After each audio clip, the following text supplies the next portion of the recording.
Alors bonjour à tous. Donc nous sommes encore revenus dans cette vidéo. Bien avant tout, je vous souhaite la bienvenue dans cette vidéo. Alors je me présente au nom de Toudji Bénégrace, étudiant à l'université de Kara dans le pays Togo. Alors je suis encore là aujourd'hui pour la continuité de notre cours de comptabilité en fait. Donc aujourd'hui, qu'est-ce que nous allons voir? Donc le thème du jour c'est le compte de résultats et le bilan de clôture. C'est bien. Donc dans la vidéo précédente, nous avons vu en fait le compte de résultats et le bilan comptable, comment calculer en fait le coût d'achat des marchandises vendues. J'espère que c'est ce qu'on avait bien vu dans la vidéo précédente, c'est-à-dire les charges véritables incorporées dans le compte de résultats. Et on avait vu comment calculer le coût d'achat des marchandises vendues. Et on avait dit dans la vidéo précédente, dans cette vidéo, nous allons voir en fait comment calculer le résultat. C'est bon? Comment calculer le résultat, clôturer le compte de résultat. Et à travers ce résultat-là et certaines informations, on peut en fait clôturer notre bilan, c'est-à-dire présenter le bilan de clôture. Alors sans tarder, passons directement dans les bonnes choses. Et c'était ici, on s'était arrêté dans notre vidéo précédente, on est d'accord. Et on avait déterminé le coût d'achat des marchandises vendues. Donc je vais commencer par expliquer un peu la chose. Donc dans la vidéo précédente, nous avions quoi? Un bilan comptable. Et puis on avait quoi dans le bilan comptable? Quels sont les éléments qu'on avait initialement? On avait bâtiment, matériel de transport qui est total. Donc pour le moment, vous n'allez pas prendre en compte des éléments qui sont en rouge, c'est seulement les choses qui sont en noir. Ça fait 9 000 plus 6 000, donc c'est le résultat qui donne 15 000. Et capital plus emprunt, ça fait 15 000 aussi. C'est bon. Donc c'est le bilan initial qu'on avait dès le début de période. Et au cours de la période, on a effectué un achat de 6 kg d'ananas à crédit au coût de 8 000 francs. On était d'accord. Donc comme ces achats on avait effectué, que le coût est égal à 8 000 francs, c'est en ce moment on avait dit quoi, l'achat se trouve dans les charges. C'est bon, au compte des résultats, c'est ça, on avait mis. Donc l'achat de machin est égal à 8 000 francs. Maintenant, la question qui était posée, on achète chez qui? On achète chez un fournisseur. Or, le fournisseur se trouve en passif du bilan, c'est la raison pour laquelle on avait mis passif en passif fournisseur qui est égal à 8 000 francs. Donc c'est à ce moment je disais dans la vidéo présente que quoi là, le bilan, c'est bon, le bilan comptable n'est plus équilibré et c'est là qu'on avait enlevé et total de 15 000 là, c'est bon. Mais par contre total de passifs produits, c'est bon, par rapport à actifs charges sont équilibrés. On est d'accord là. Et puis ensuite on a fait la vente de la moitié de du kg d'ananas d'acheter au coût de 6 000 francs. On est d'accord, on avait vendu à 6 000 francs, c'est bon, la vente de la moitié. On avait acheté 6 kg d'ananas, mais on a vendu la moitié. C'est bon, on a vendu la moitié, c'est-à-dire la moitié du coût d'achat, ou bien du coût qui était à 8 000 francs, la moitié qui vaut 4 000 francs, c'est ça qu'on a vendu à 6 000 francs. C'est bon. Donc, et on a dit quoi? La moitié payée par chèque et le reste à crédit. Maintenant, la question qui se pose, on vend à qui? On vend au client. On est d'accord. Donc, le client a payé la moitié. C'est bon, par chèque. Donc, ce qui nous a mené à mettre banque est égal à 3 000 et le client aussi nous doit combien? 3 000 francs. Donc, 3 000 plus 3 000, ça fait total de 6 000 francs. C'est bon.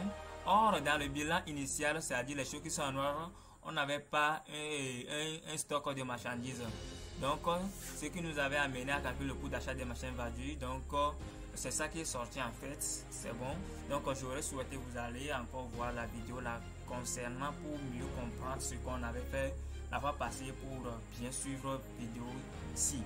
On est d'accord. Donc, stock initial est égal à 0. Achat de marchandises est égal à 8 000 francs. Stock final est égal à 4 000 francs. Et le coût d'achat de marchandises est égal à 4 000 francs. Je disais dans la vidéo présente que quoi? C'est ça qui est la charge véritable qu'on doit incorporer dans le compte de résultats. On ne va plus incorporer achat de marchandises qui est égal à 8 000 francs. Parce que quoi? Parce qu'on n'avait pas vendu tout.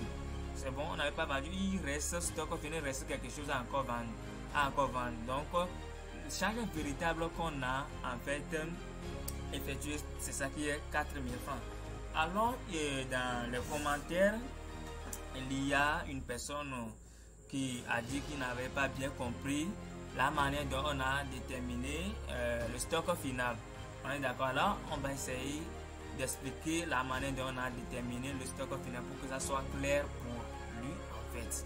Alors, je vais venir ici et puis on va revoir la chose, la détermination du stock final. Maintenant, dès le début, on a dit qu'on a fait quoi? Achat de 6 kg d'ananas à crédit au coût de 8000 francs. Donc, ce sont les 6 kg d'ananas. Donc, c'est tous ces 6 kg d'ananas qu'on a acheté au prix de 8000 francs.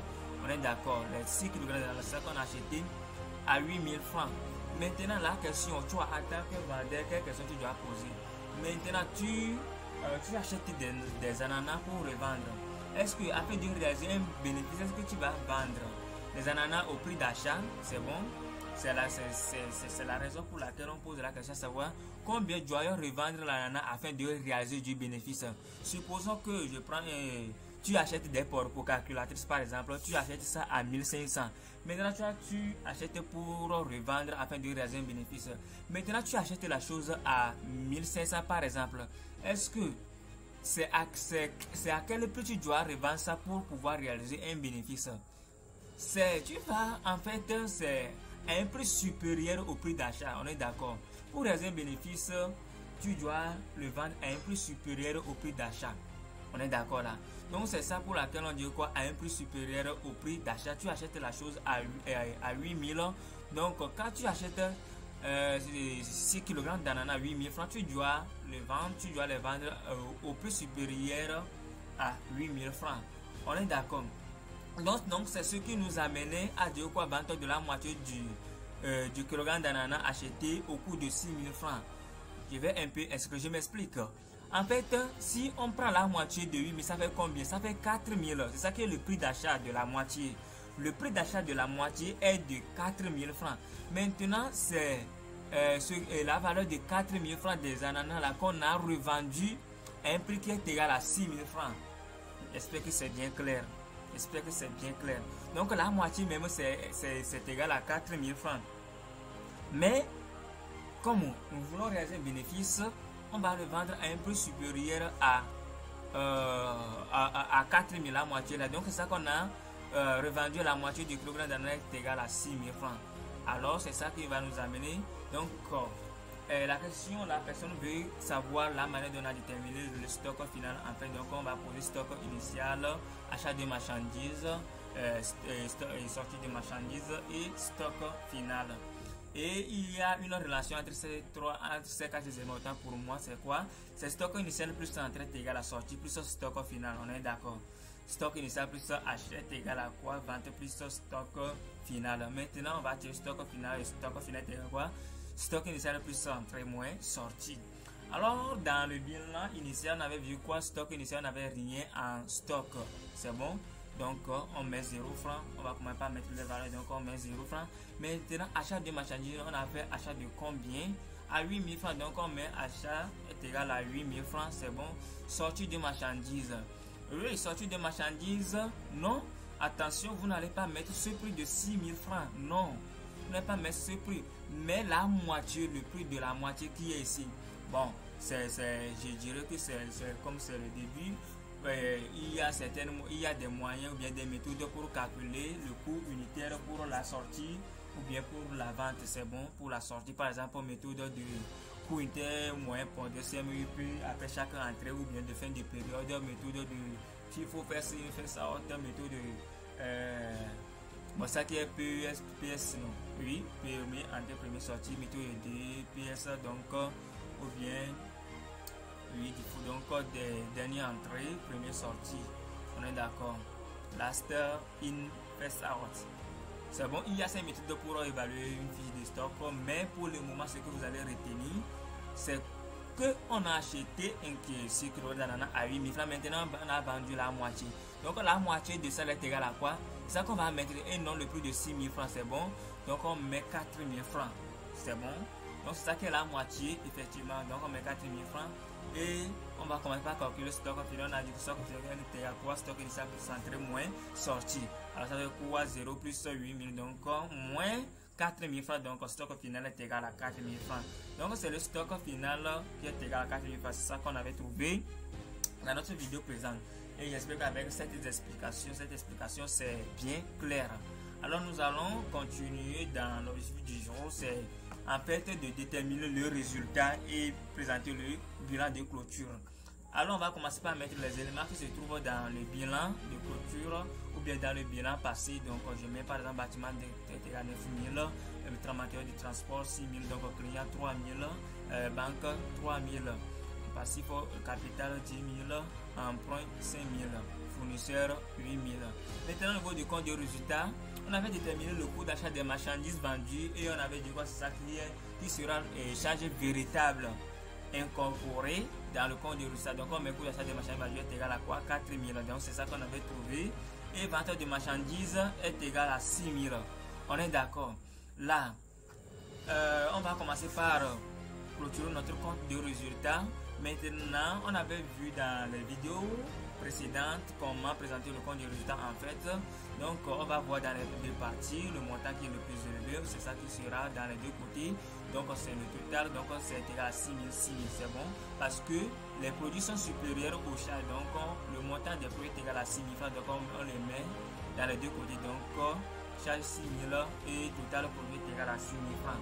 Maintenant, il reste un montant ici pour compenser pour que ça fait 4 000 plus quelque chose qui est égal à 6 000.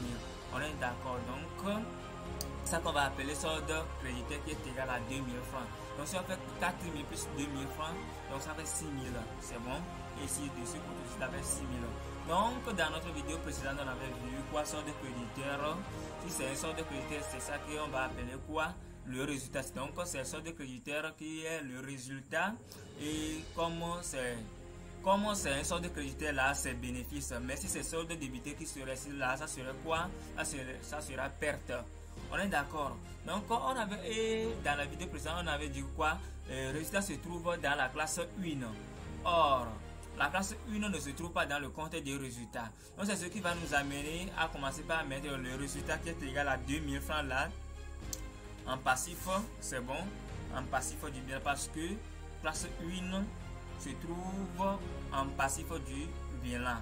C'est bon, au niveau des capitaux propres et ressources assimilées bien sûr. Donc on met le résultat est égal à 2 000 francs, ça qu'on vient de déterminer. C'est bon, donc c'est le résultat qui est ici parce que se trouve dans la classe 1 plus précisément dans le numéro de compte c'est 13, je pense c'est 13 bien. Et j'espère que passif, donc c'est bon. Maintenant, or au niveau de, on avait expliqué dans notre vidéo précédente que quoi, marchandises. Si par exemple on veut présenter bilan de clôture, en fait, marchandises qui se trouvent en actif du bilan, donc c'est ce qui reste dans notre magasin. On est d'accord. Maintenant, quand on vient de présenter, on vient de déterminer stock final. Donc c'est ce qui reste en fait. Stock final c'est ce qui reste. J'espère que c'est clair. C'est ce qui reste en fait qu'on peut vendre. Premièrement on a acheté 8 000 et puis on a vendu la moitié qui est égale à 4 000. Donc ça reste combien en fait pour revendre après. Donc ça reste en fait 4 000 pour revendre. On est d'accord. Donc on va commencer par mettre quoi? C'est ça qu'on va appeler stock final qui est marchandise. C'est bon, donc c'est la marchandise qui se trouve en actif du bilan. Donc on met marchandise qui est égale à 4 000 francs. Là c'est bon, c'est fini et total est égal à 25 000. Si on fait 9 000 plus 6 000 plus 3 000 plus 4 000 plus 3 000, donc ça fait 25 000. Et passif, donc 10 000 plus 2 5 000, donc ça fait total est égal à 25 000. Vous pouvez vérifier ça chez vous. Donc j'espère que c'est bien clair. Donc nous voici donc à la fin de notre vidéo du jour. Alors je vous remercie d'avoir nous suivi du début jusqu'à la fin. Si c'est votre première fois de nous voir, pensez à abonner à notre chaîne YouTube Contact Connect. Sans oublier d'activer la cloche de notification et surtout liker la vidéo. Et si vous avez des questions, n'oubliez pas de les poser, de les laisser en commentaire. Alors, bye bye.